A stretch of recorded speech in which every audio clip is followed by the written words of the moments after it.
I'm Kathleen McCarthy. I'm the Director of the Language Acquisition Lab at Queen Mary. My name is Nurul Islam. I'm one of the co-founders of the Myland Community Project, and I'm also an honorary fellow at Queen Mary in linguistics and film. And our project is called Stories from Home. Stories from Home is an intergenerational storytelling project that aims to increase cultural awareness, promote heritage language use and social cohesion within the London Bangladeshi community. In the project, we've run a series of workshops where we've brought together grandparents and their grandchildren, and we've created a barrier-free environment where the grandparents can share their stories with their grandchildren, and we've captured those stories on film. I think Stories from Home is a great example of when academia and grassroots organisations work together, what they can achieve, the learning that can come from it, and that can help us as members of the community.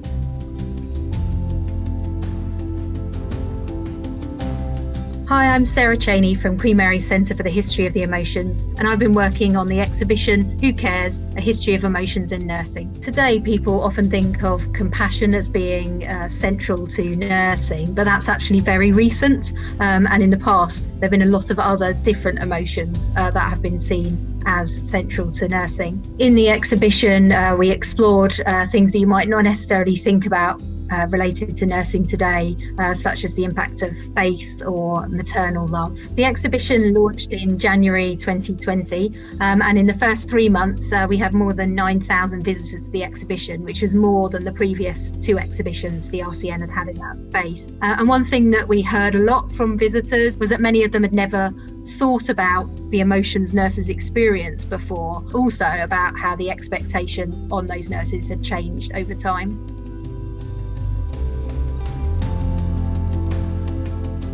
We are a Stage 3 company. Stage 3 is an activist theatre company bringing together students, community partners and decision makers, harnessing the power of theatre to support citizen activism and community engagement. Our main aim and mission is to bridge between art and activism and education in order to foster and enable difficult conversations and discussions between generations through the prism of performance and creative research. We're trying to put our audience in the shoes of the people we are trying to speak for. When we performed in Brighton, for example, we had a number of people writing to local council as a result of what they saw in the performance. And shortly afterwards, Brighton and Hove Council pledged to resettle 100 refugee children over the next 10 years. So we feel that our impact not only comes from creating small grassroots change, but also then empowering others to take on that activist role and sustain that change in the longer term.